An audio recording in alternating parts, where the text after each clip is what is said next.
어떤 분은 명절을 맞이하게 되면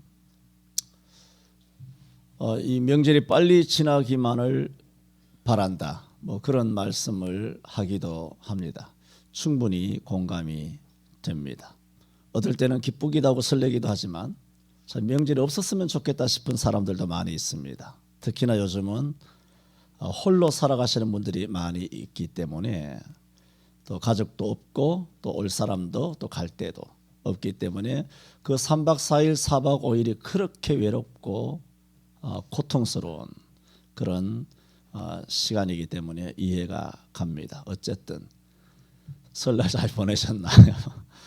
그렇게 여러분 복되게 하루하루 살아가셨으면 합니다. 뭐 항상 그렇습니다만은 참 말씀을 준비한다는 것은 참 어렵다라는 생각을 가집니다.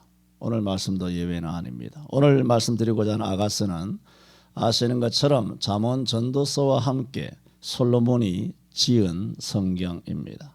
아가서라는 이 이름은 노래 중에 노래란 뜻으로 솔로몬과 술람미 여인 간의 사랑의 노래인데 이것은 구약으로 말한다면 하나님과 이스라엘의 사랑의 관계를, 신약으로는 예수 그리스도와 신부된 교회의 사랑의 관계를 그렇게 은유하고 있는 매우 깊은 영적 의미를 담아내고 있는 성경입니다.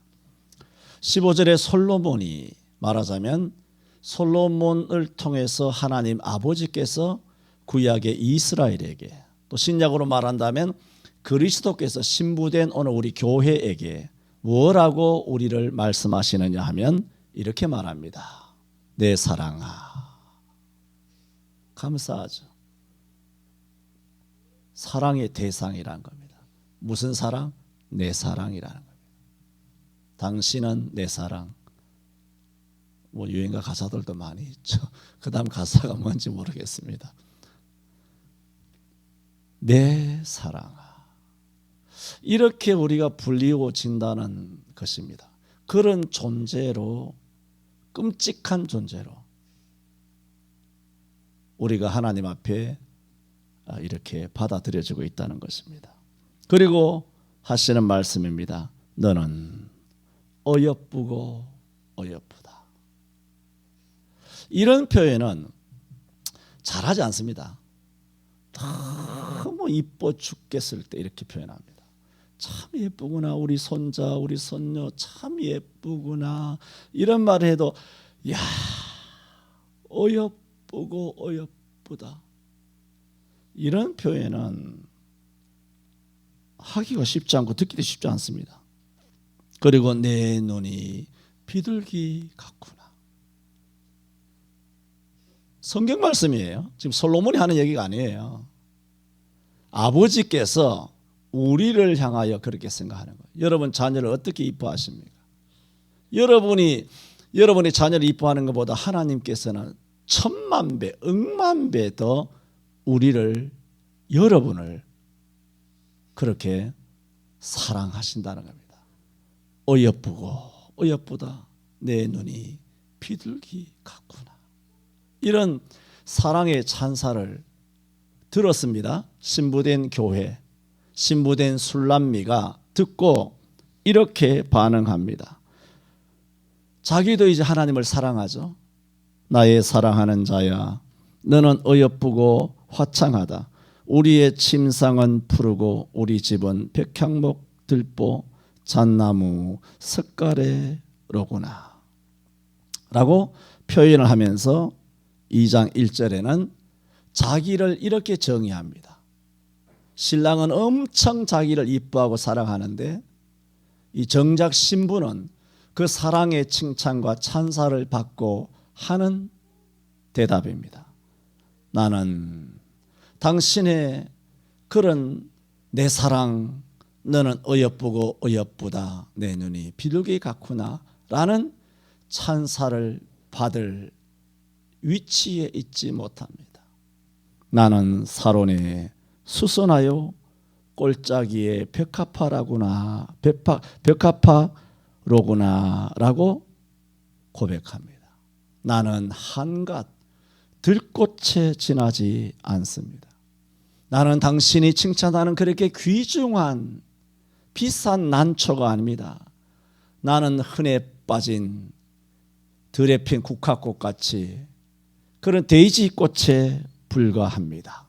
라는 하나님의 어마어마한 사랑을 입고 있는 신부된 교회의 아주 겸손한 모습을 보여주고 있습니다. 그런 겸손한 여인에게 솔로몬이 2장 2절에 이렇게 말합니다. 여자들 중에 내 사랑은 가시나무 가운데 백합화 같구나 라고 했습니다. 저는 오늘 솔로몬이 말하고 솔로몬의 사랑에 화답한 이 술람미 여인, 나는 비싼 꽃이 아닙니다. 나는 들꽃에 지나지 않습니다 라는 겸손한 표현에 솔로몬이 여자들 중에 내 사랑은 가시나무 가운데 백합화 같구나 하는 것이 무슨 의미인지 오늘 축복의 가시나무 가운데 백합화, 그 가시가 얼마나 축복된 것인가 라는 말씀을 드리고자 합니다. 첫째로 드리고자 하는 말씀은 성경에는 가시는 언제나 죄와 악을 의미합니다. 우리가 아담의 범죄의 결과로 땅이 저주를 받은 창세기 3장 18절 말씀을 합니다. 하나님께서 어떻게 저주를 했습니까? 땅이 내게 가시덤불과 엉겅퀴를 낼 것이라 했습니다. 그러므로 하나님이 여섯 동안 창조를 완성하셨을 때 그 창조의 계획에는 가시도 없었고 엉겅퀴도 없었습니다. 가시 계획이 없었어요. 천하 만물이 여섯 동안 하나님이 지으시는 모든 것이 이룬이나 완성이 됐어요. 가시와 엉겅퀴는 천지 창조할 때 만든 것이 아니라 아담이 범죄하고 나서 하나님께서 다시 만든 거예요. 뭐 때문에 만들었습니까? 무슨 이유로 만들었나요? 아담의 인간의 범죄 때문에 만들어진 것이 가시와 엉겅퀴라는 것입니다. 그러므로 가시는 인간의 죄를 상징하게 된 것입니다. 출애굽기 3장에 모세가 가시나무 떨기나무에서 부름을 받았던 모세의 부르심도 마찬가지입니다. 출애굽기 3장 2절에 모세가 호렙산에서 여호와의 부르심을 입은 광경을 말씀하셨을 때에 성경은 이렇게 말합니다. 여호와의 사자가 떨기나무 불꽃 가운데서 그에게 나타나시니라. 호렙산에 그런 이리 거친 나무인 떨기나무만 있는 것이 아닙니다. 온갖 수목들이 다 있습니다. 오늘 우리나라에도 얼마나 많은 푸른 잣나무도 있고 소나무도 있고 얼마나 아름드리 좋은 나무들이 그렇게 많이 있고 아름다운 꽃들이 얼마나 많이 있습니까? 그런데 하나님이 그 거대한 호렙산 중턱자락에서 굳이 떨기나무, 당신께서 창조하신 이 떨기나무를 선택하셔서 떨기나무에 불이 붙었으나 불이 사라지지 않도록 떨기나무 불꽃 가운데서 하나님께서 천사를 통하여 모세에게 나타나시고 모세를 부르신 것입니다. 이 떨기나무가 뭐냐? 떨기나무는 호렙산은 물론 이러니와 애국과 시나이 반도죠. 호렙산은 시나이 반도 제일 끝에 있잖아요. 그런 시나이 반도에서 흔히 볼 수 있는 아카시아 종류의 가시나무입니다. 떨기나무가 가시나무예요. 그러므로 여호와께서 그런 가시떨기나무 불꽃 가운데 나타나심은 모세를 가리켜 너가 어떤 존재라는 것입니까?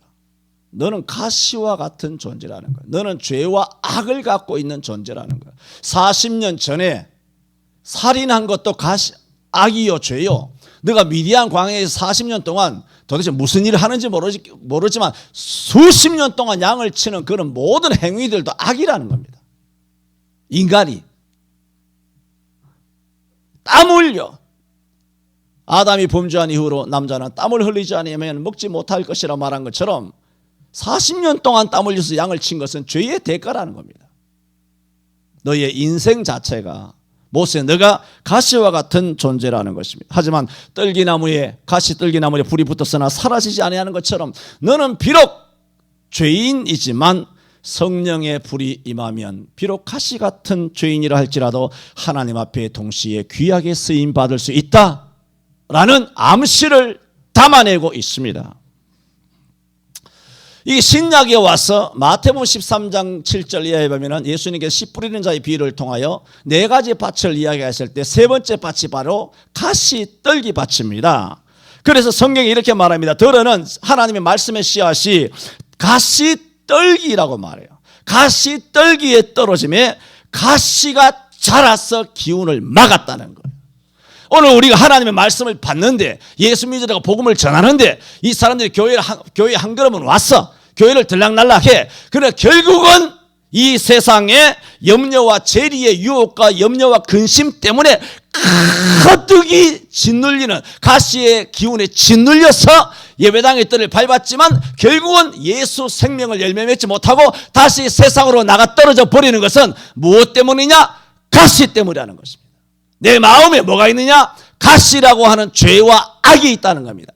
그러므로 세상의 염려, 그 세상의 유혹, 그것이 어디서 오느냐? 바깥의 세상의 유혹이기도 하지만 내 속에 이미 세상의 온갖 정욕과 내 마음속에 가시, 유혹들이 있다는 것입니다. 그러므로 우리가 바깥에 나가서 농사하고 밭에 나가서 뭐 김을 맬 때 논이나 뭐 그 밭을 개간할 것이 아니라 실제로 마태 13장에서 씨 뿌리는 비유를 통하여 네 가지 밭을 비유한 것은 우리 마음 밭에 있는 가시를 걷어내어서 좋은 밭으로 개간해야 된다는 것입니다. 우리에게는 뭐가 있느냐? 다 가시가 있어요.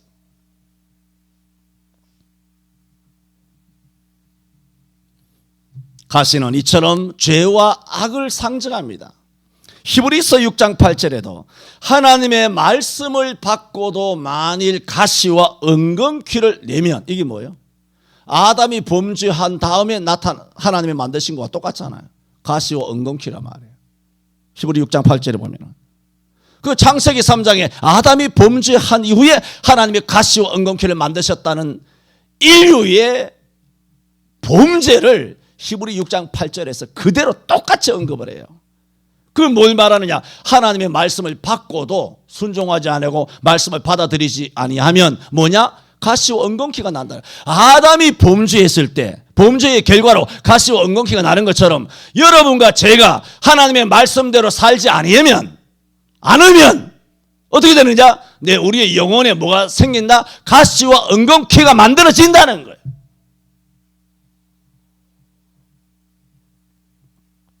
그래서 가시와 엉겅퀴를 내면 버림을 당하고 저주함에 가까워 그 마지막은 불사람이 되리라. 이처럼 신구약 성경은 공이 가시를 죄와 악으로 상징하고 있습니다.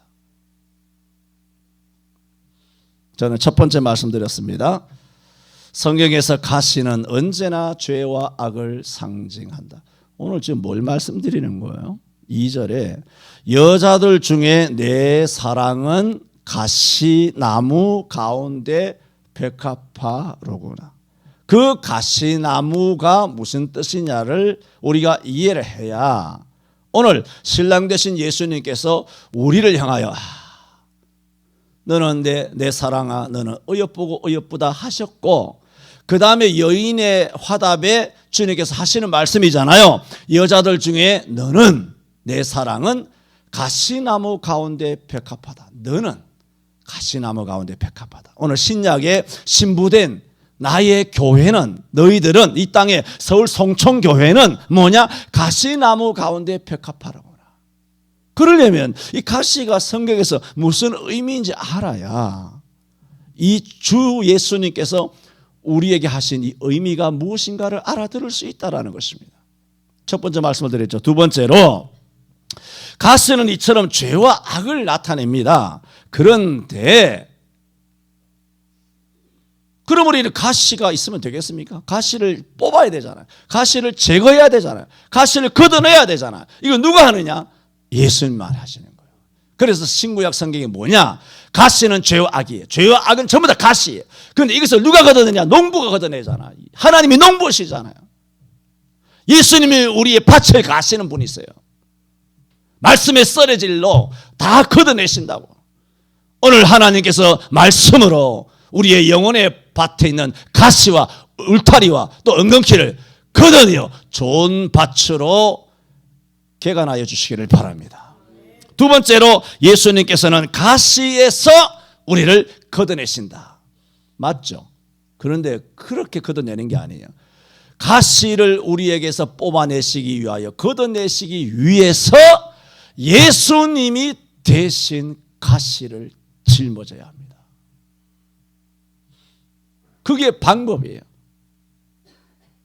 우리를 죽음에서 건지시기 위하여 예수님이 대신 죽으셔야 되고, 우리가 썩어가는 데서 우리를 건지시기 위하여 주님이 대신 썩어가셔야 되고, 우리를 음부에서 건지시기 위하여 예수님께서 대신 음부의 고통을 겪으셔야 하고, 우리를 가시에서 건지시기 위하여 예수님께서 가시 같은 십자가를 대신 짊어지심으로 가시를 뽑으시는 거예요. 여러분, 출애굽기에서 호렙산에서 하나님께서 크게 두 가지를 계시하셨는데, 하나는 십계명이고 하나는 성막이잖아요. 호렙산에서 성막을 계시했어요. 성막 계시하셨어요. 성막이 뭡니까? 성막은 전부 다 예수님을 말해요. 예수 그리스도를 상징하는 그림자예요. 성막에 있는 7가지 기구들, 뭐 번제단에서부터 물두멍, 그 다음에 뭐 정금등대나 떡상이나, 그 다음에 무슨 시은좌나 법궤나, 이 모든 7가지 기구들은 분향단이나 이 7가지 기구, 7은 완전수잖아요. 그러므로 성막 전체, 성소와 지성소, 성막에 있는 7가지 기구 전부 다가 뭘 말하느냐? 성막이 이스라엘 진 항상 가운데 있었던 것처럼 항상 우리 가운데 구약에서 임재하시는 임마누엘 하시는 예수 그리스도를 상징하고, 예수 그리스도를 통하여 하나님께서 우리 가운데 임하시기를 원하셔서 만들라 하신 것이 성막이에요. 이 성막은 뭐냐? 오로지 예수님과 동일해요. 그런데 성막에서 굉장히 중요한 것들이 많아요. 처음 들어갈 때 뭡니까? 번제단에 있잖아요. 그 안에 들어가면 떡상이 있죠. 분향단이 있죠. 아니, 법궤가 있죠. 성막을 만들려면 판때기도 만들어야 되고 성막 기둥들도 만들어야 되지 않습니까? 이 모든 것을 출애굽기에 뭐로 만들려고 했는지 아십니까? 조각목으로 만들려고 했습니다. 이 조각목이 뭔지 아세요? 가시나무입니다.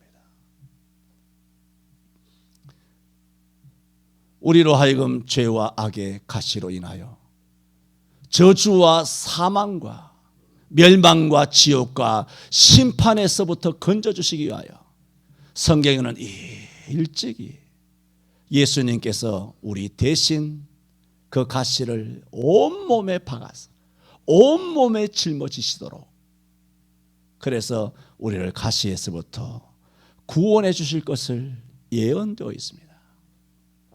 이사야 53장에도 뭐라고 그랬나요? 그가 뭐라고? 찔림은, 예수님께 십자가에서 뭐에 찔리셨나요?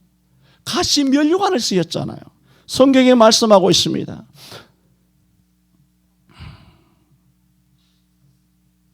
요한복음 19장 5절에 이에 예수께서 가시 면류관을 쓰고, 그냥 면류관이 아니에요.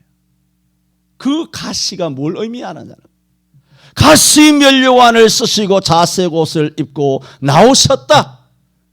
그 짧은 한 단어가 우리가 일평생 영원토록 지고도 질 수 없는, 결국은 지옥 갈 수밖에 없는 이 죄악과 심판과 죽음의 죄악의 가시를 예수님께서 대신 머리에 짊어지셨다는 거예요. 다 쓰셨다는 거예요. 그 가시에 찔리신 거예요. 못에 찔리신 것은 말할 것도 없죠. 옆구리에 창에 찔리셨죠. 그러면서 이사야 53장에 말씀하시는 5절에 그가 찔림은 전부 다 가시입니다. 못도 가시고, 가시의 의미예요. 옆구리에 창도 뾰족하니까 전부 다 가시예요. 온몸에 세 군데 난자하게 예수님께서는 머리부터 발끝까지 하나 빠짐없이 발도 다 가시에, 대못에 박혀 죽으신 거예요. 그러므로 이사야 53장 5절은 뭐라고 그래? 잘 들어보세요. 그가 찔림은 우리 뭐라고? 우리의 허물을 인함이라는 거예요. 그가 상함은 우리의 죄악을 인함이라. 그가 징계를 받음으로 우리가 평화를 누리고 그가 채찍에 맞음으로 우리가 나음을 입고. 그러니까 예수님께 찔리셨다, 징계당하셨다, 혹은 상하셨다. 그것은 이사야 53장 5절에 4번이나 강조하는 것이 뭡니까? 전부 다 우리를 위하여, 우리에게 평화를, 우리에게 기쁨을, 우리에게 자유를, 우리를 낫게 하시기 위하여, 전부 다 우리 때문이라는 거예요. 예수님께서 위 가시와 같은 십자가를 지신 이유가 무엇인가? 왜 조각목으로 성막을 만들려고 하셨나? 예수님의 찔림, 예수님의 상함, 예수님의 징계, 예수님의 채찍은 모두 우리 허물과 우리의 죄악과 우리의 평화와 우리의 나음을 인함이라 그랬어요. 그러므로 이처럼 신구약 성경 전체에서 말씀하시는 것은 우리의 죄악의 어마어마한 저주스러운 가시를 뽑아내기 위하여 예수님께서 우리를 위하여 대신 가시를 짊어지시고 머리부터 발끝까지 가시에 다 대신 찔려 가시의 짐을 져주심으로 우리 속에 있는 저주스러운 심판의 가시를 뽑아주셨다는 것입니다. 아담과 하와가 지은, 그래서 가시와 엉겅퀴를 주 예수께서 우리의 인생과 인류 가운데서 뽑아내신 줄로 믿습니다. 다 이루셨습니다. 그러므로 그가 첫 번째 아담이라면 예수님은 마지막 아담으로 말씀하고 있는 겁니다. 아담이 지은 범죄를 마지막 아담 되시는 예수님께서 다 구원해 주셨다는 것입니다. 이렇게 저는 두 가지로 먼저 말씀드렸습니다. 성경에서 가시는 언제나 죄와 악을 상징한다. 예수님께서 우리를 그 가시에서 구원하시기 위해서 친히 가시를 짊어지셨다. 저는 원론적인 성경적 가시의 의미에 대해서 말씀을 드렸습니다. 자, 이런 배경에서 2절을 보셔야 합니다. 같이 한번 읽어볼까요? 여자들 중에 내 사랑은 가시나무 가운데 벽화파 같구나. 알 것 같습니까?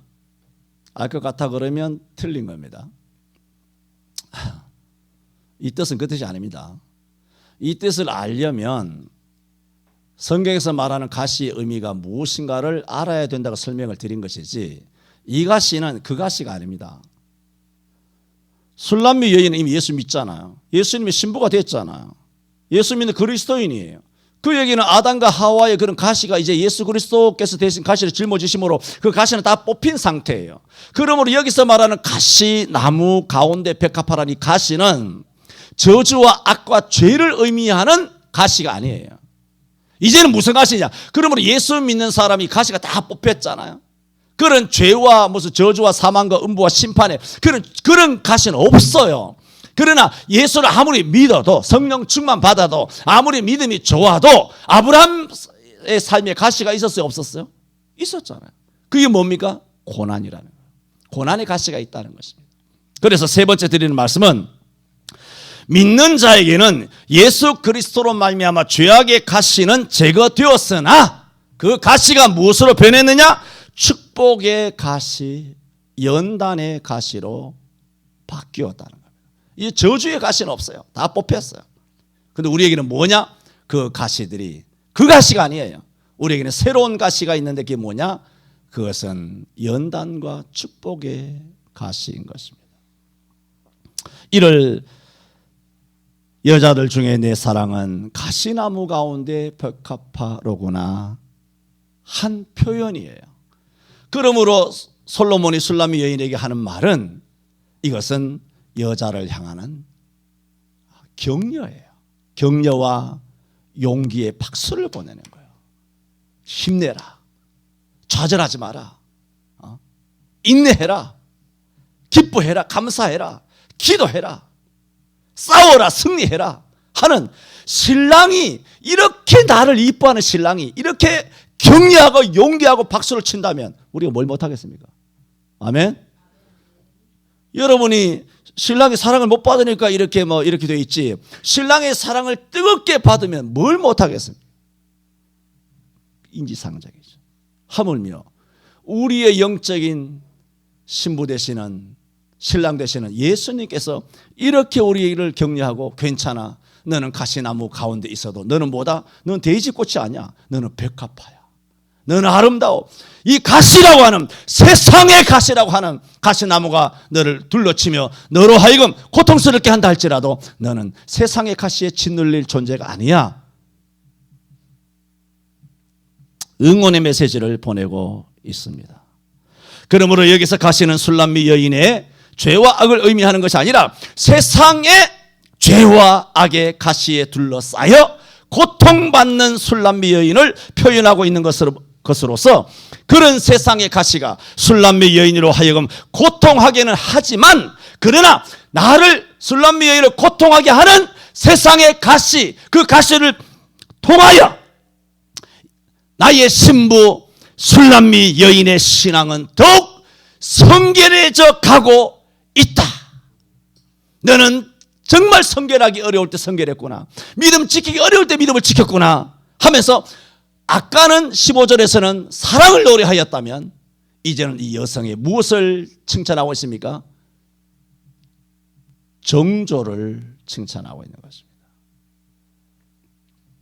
술람미 여인은 여러 가지 고난이 있었지만 고난에 쓰러지지 아니하고 도리어 가시나무 가운데서도 백합화같이 신앙의 절개를 지켜 깨끗하고 성결하게 서 있다라는 것을 칭찬하고 있는 말입니다. 이 말씀이 누가 누구에게 하는 말씀이에요? 신랑 되신 예수님께서 오늘 21세기 신부되는 교회, 우리 성천교회를 비롯하여 이 땅의 모든 교회예요. 우리만 아니에요. 5대양 6대주의 흩어져 있는 모든 교회에게 주 예수, 신랑 되신 예수님께서 들려주는 말씀이에요. 그러므로 오늘날 교회 또한 오늘 이 본문의 술람미 여인이 신랑으로부터 격려와 칭찬을 받았던 것처럼 오늘날 교회도 세상의 죄악과 박해 중에 쓰러진 교회가 되어서는 안 된다는 것입니다. 가시나무 가운데 사방으로 이어 싸워 있어요. 고린도후서 4장 6절 이하에 말했죠. 사방으로 우겨쌈을 당하여도 쌓이지 아니하고 답답한 일을 당하여도 낙심하지 말고 핍박을 받아도 버림받지 아니하고 거꾸로 뜨림을 당하여도 거꾸로 뜨림을 당하지 아니하고 우리가 항상 예수 죽인 것을 내 몸에 예수 죽인 것이 뭐 십자가잖아. 예수 죽인 것을 가시를 내 몸에 짊어지면 예수의 생명도 내게 나타나게 하려 함이라 그랬어요. 사방으로 우겨쌈을 당하여도 쌓이지 않는다는 거예요. 가시나무 가운데 가시로 인해서 사방으로 우겨쌈을 당하고 그 안에 가운데에 있는 백합화 연약하되 연약한 한 뿌리 백합화에 지나지 않는 오늘날 교회지만 이 교회가 세상의 핍박과 박해에 쓰러져 버려. 가시의 기운에 눌려가지고 백합화가 다 늙어가지고 잎들이 다 떨어지고 그래서 줄기가 다 떨어지고 잎들을 다 떨어지고 줄기가 딱 꺾여가지고 고기를 팍 숙여가지고 다 죽어 있는 그런 몰골을 오늘 한국 교회가 하고 있다면 주님께서 3000년 전에 솔로몬을 통하여 여자들 중에 내 사랑은 뭐라고? 한국교회는 가시나무 가운데 백합화로구나 하는 말씀대로 된 것이 아닙니다. 오늘 우리 한국교회가 가시나무 가운데 있잖아요. 좋아, 가시나무는 맞아. 근데 백합화로 서 있냐는 거예요. 서 있는 교회인가 쓰러진 교회인가? 활짝 핀 교회인가 아니면 목이 꺾인 여러분 여러분 탁 꺾으면 탁 꺾이잖아요. 이런 거 비싸서 손도 못 대겠다마는 탁 꺾으면 탁 꺾이잖아요. 탁 꺾이잖아요. 대가리가 탁 꺾이는 거. 콩나물 대가리 탁 꺾듯이 이렇게 가볍게 죄인이가 딱 꺾어버린 거야. 딱 꺾어버린 거야. 이렇게 꺾이면 뭐가 되는 거야? 뭐가 되는 거야? 가시나무 가운데 그냥 있었다는 거죠. 그런데 여기는 가시나무 가운데 뭐라고? 백합화. 이게 뭐야? 꽃이 만개했다는 거야. 할렐루야. 오늘 이 땅에 대한민국에 6만이 넘는 모든 필요가 없어가 산 교회가 여호와의 교회일진데 내 사랑아 너는 가시나무 가운데 백합화로구나. 이게 교회의 숙명이에요. 교회가 가는 길은 탄탄한 길, 평안한 길, 지난 70년 동안 우리가 운수 대통해가지고, 인간적으로 하는 말이에요. 운수 대통해서 마음껏 예수 믿고 교회 들락날락하며 안 나오면 안 나오고 들어오면 들어오고 말라면 말고, 교회마다 목사님들이 와주세요 이 재미로 이 교회 저기 옮겨 다니면서 자기가 VIP나 되는 것처럼 헌금을 해주고 충성을 해주고 목사로부터 교회와 성도로부터 칭찬을 받는 그런 뭐 어깨 으슬대면서 세상에서는 다 발바닥에 때처럼 별것도 아니면서 목사에게 인정받고 그렇게 어서 권사님과 장로님들 전부 다 어서 오시오 이렇게만 아주 못되게 길이 들은 천만 그리스도인들이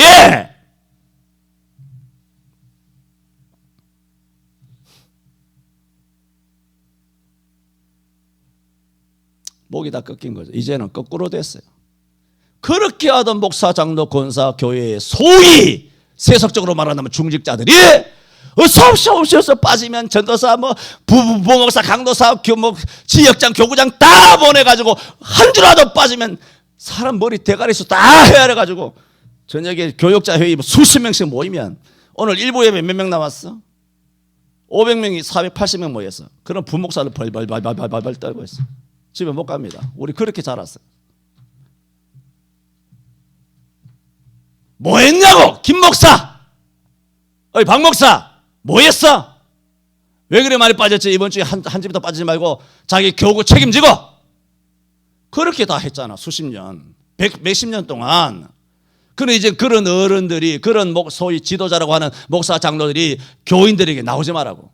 그래도 이번에 감사하죠. 문재인께서 20% 예배해도 된다고 허락하셨어요. 할렐루야. 얼마나 은총이 차고 넘치는지 정말 감사해요. 허락을 받았어요. 예배해도 된다고. 20% 나와서 예배해도 된다고. 정말 하회와 같은 은혜입니다. 감사한금을 하나님께 할 게 아니에요. 청와대에다 하세요.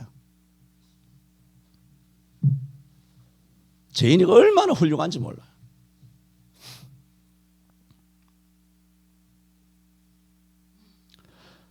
여러분, 호세아서에서도 성경이 수도 없죠. 예를 들게요. 호세아서에서도 믿는 자, 이미 믿는 자에게 있어서는 가시는 저주와 악과 죄를 의미하는 것이 아니라 호세아서에서는 가시는 연단을 말해요. 축복의 가시라고 말하고 있어요. 아시죠? 호세아서는 여호와께서 베풀어 주신 은혜를 배신하고 우상을 섬기는 이스라엘 백성들의 죄를 남편 호세아를 배신 때리고 음란한 남자를 쫓아서 음행하는 그 호세아의 와이프 고멜과 비교해서 남편의 사랑을 저버리고 다른 남자를 찾아서 연애하러 떠나가는 한 여인 고멜에 대한 이야기를 호세아서는 기록해 놓고 있는 거예요. 그 여인이 자기 마누라지만 그때 이 여자가 연애하기 위하여 다른 남자를 찾아 나갈 때 호세아서 2장 6절은 이렇게 말합니다. 그러므로 내가 가시로 그 길을 막으며, 내가 가시로 그 길을 막으며 담을 쌓아 저로 남자에게 쫓아가는 저 길을 찾지 못하게 내가 막으리라.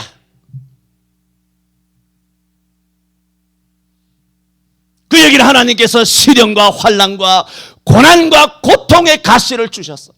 저로 하여금 나 신랑 되시는 여호와를 떠나가지 못하고 내 품 안에 계속 머물러 있기를 원하는, 너는 가시나무지만은 가시나무 가운데 백합화로 살아주기를 바라는 아내 되는 신부 되는 교회인 고멜을 살아가는 신부의 신랑의 애타는 심정을 담아내고 있는 것입니다. 그러므로 음란한 고멜이 음행하지 못하도록 가시라고 하는 고통으로 환난으로 담으로 막은 것은 축복의 가시입니다. 은혜의 가시입니다. 우리가 은혜의 사슬이라 그러잖아요. 이 사슬이 뭐가 은혜입니까? 그러나 우리가 말씀과 은혜의 사슬의 메인자가 되기를 바랍니다. 그게 은혜예요. 여러분 마음속에 율법 아닙니다. 조심하세요. 율법은 이거 해야 구원받는다라고 했을 때만 율법이라 그랬어요. 주일에 빠졌어, 11조 안 해서 마음이 깨름직해. 그 율법 아니에요. 그 율법이 아니고 그게 뭔지 아세요? 은혜의 사슬이에요. 11조 하면 구원받는다고 11조 합니까? 그런, 죄송합니다만 그런 개병신 같은 사람 없습니다. 응? 누가 뭐 11조 하면 구원받는다고 11조 하나요? 무슨 바보 천체입니까? 사람을 띄엄띄엄 보고 있습니까? 주일 지키면 구원받습니까? 뭐 말도 안 되는 소리 하지 마세요. 뭐 충성하고 기도하면 구원받습니까? 기도하고 구원받는 사람 관계가 없어요. 다만 기도 안 해, 성경 안 읽고 11조 안에 주일 안 지켜, 바로 못 살아, 거짓말해, 세상에 나가서 열심히 살지 않고 게으르고 나태해. 그럼 뭔가 양심이 찔리죠? 그건 율법이 아니에요. 은혜의 사슬이에요. 여러분 심령의 줄은 가시, 은혜인 줄로 믿으시기 바랍니다. 그러므로 우리는 가시나무 가운데 백합화, 그러므로 백합화가 사방에 가시나무가 둘러싸여 있으면 얼마나 불편할까요? 얼마나 괴로울 수도 있겠어요. 그러나 그것 때문에 뭐가 되느냐? 이 여자가 절개를 지킬 수가 있는 겁니다. 주님께서는 그런 가운데서도 서 있는 교회가 되기를 원하지, 죄인이 앞에서 납작 엎드려서 여의도에서부터 전국 각지에 다 엎드러져 버린, 쓰러져 버린 그런 신부를 원하지 않습니다.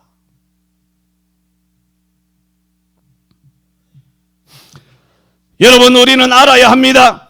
이미 예수 믿고 죄악의 가시가 제거되어 구원받은 자에게는 잘 되는 것만이 은혜가 아닙니다. 잘 안 되는 것도 은혜입니다. 길이 열리는 것만이 아닙니다. 하나님께 담을 쌓아서 길을 막아버렸어요. 고멜에게는 그게 은혜예요. 뚫리는 것만 은혜가 아니에요. 막히는 것도 은혜예요. 여러분, 이스라엘이 우리 여호수아 하고 있지 않습니까? 이스라엘이 여리고성에서 승리했어요. 그것만 은혜인 줄 아십니까? 범죄로 인하여 아이성에서 패배한 것도 은혜입니다. 만약에 패배 안 했다면 그 죄는 점점 자라서 암덩어리가 돼서 아간만 돌에 맞아 죽어서 아골 꼴짜기가 되면 상황이 끝나는 것이 아니라 이스라엘 전체가 그들의 조상처럼 다 죽어나갔을 거예요.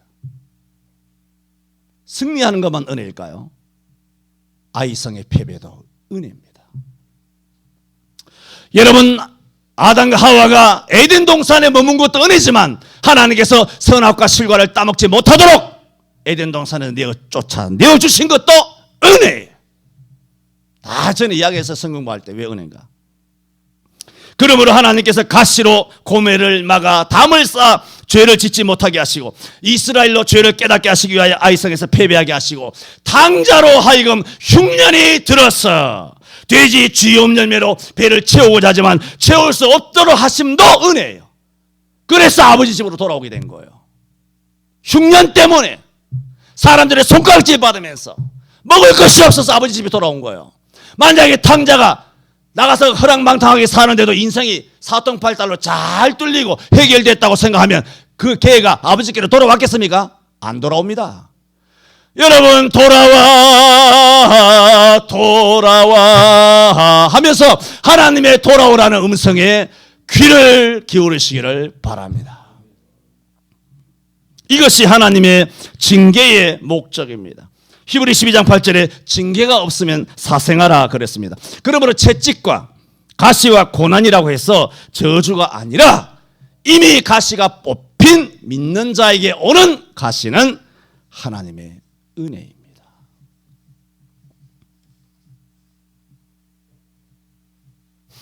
바울도 마찬가지죠. 바울에게 있어서 가시는 축복의 가시였고 연단의 가시였습니다. 가시는 분명 불편한 것입니다. 가시는 싫습니다. 나도 싫습니다. 가시 없이 그냥 일평생 잘 살다가 그냥 편안하게 살다가 편안하게 천당 갔으면 좋겠습니다.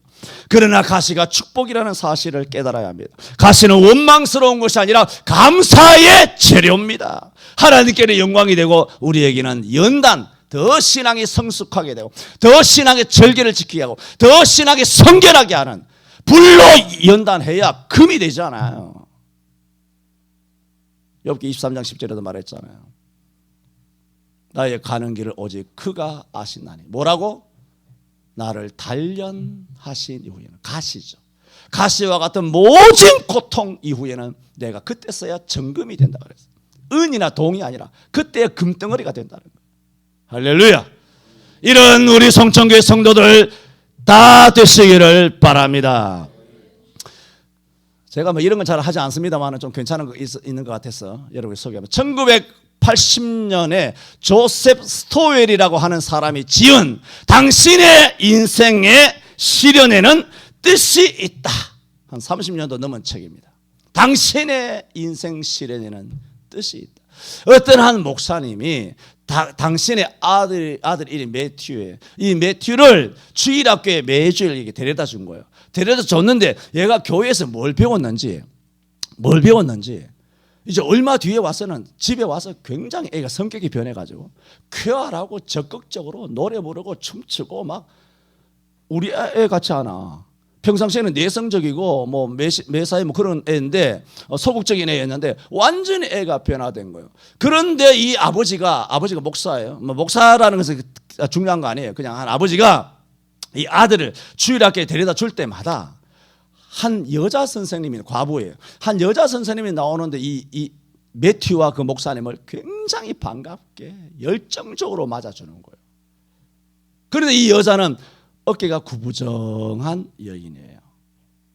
그래서 나중에 내 아들이 이렇게 변화된 것을 나중에 알고 보니 이 여선생님의 열정적인 기도와 그리고 이 여선생님의 탁월한 능력 때문임을 뒤늦게 깨닫게 됩니다. 그래서 나중에 이 목사님이 이 교회로 부임하게 됩니다.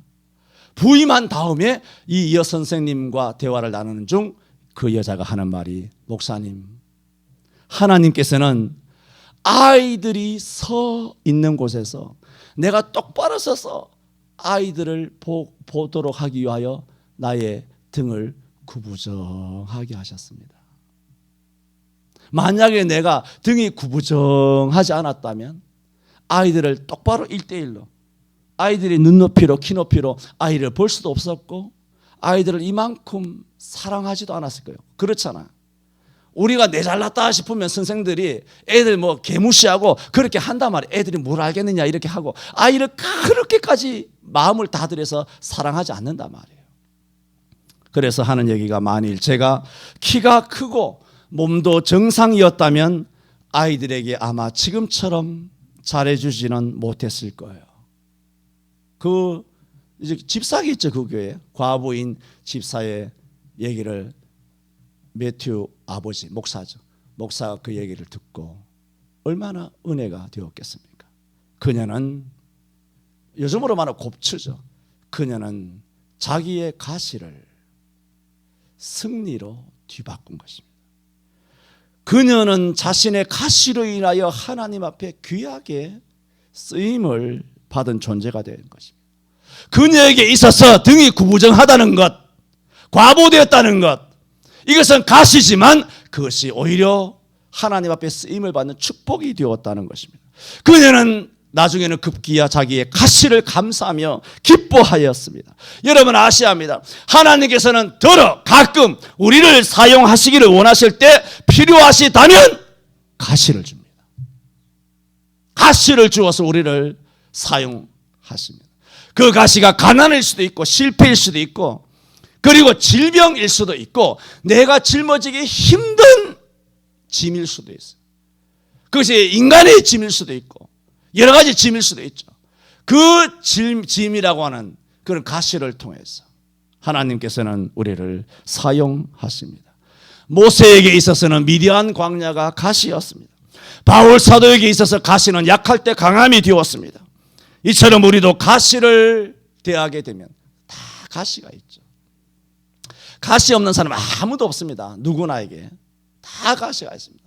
그 가시를 대하게 되면 우리는 첫째로 가시를 인내할 수 있는 능력을 구해야 됩니다. 두 번째는 가시를 주신 목적이 무엇인지 하나님 앞에 기도를 해야 합니다. 세 번째는 나아가서 이제는 이 가시를 가시로 여기지 아니하고 감사하고 영광의 재료로 기쁨의 재료로 삼을 수 있는 데까지 우리는 가시를 그렇게 이해할 줄 알아야 합니다. 그런 의미에서 솔로몬이 사랑하는 신부된 오늘날 교회를 향하여 말했습니다. 여자들 중에 내 사랑은 가시나무 가운데 벽화파라고. 오늘 이 땅에 많은 여자들이 있습니다. 많은 교회들이 있습니다. 그 교회들 중에 우리 송천교회가, 여자들 중에 너희 교회는 가시나무 가운데 백합화라구나. 이런 신랑 예수님으로부터 격려와 용기와 박수와 칭찬을 들을 수 있는 한 사람 한 사람 되시기를 바랍니다. 기도합니다.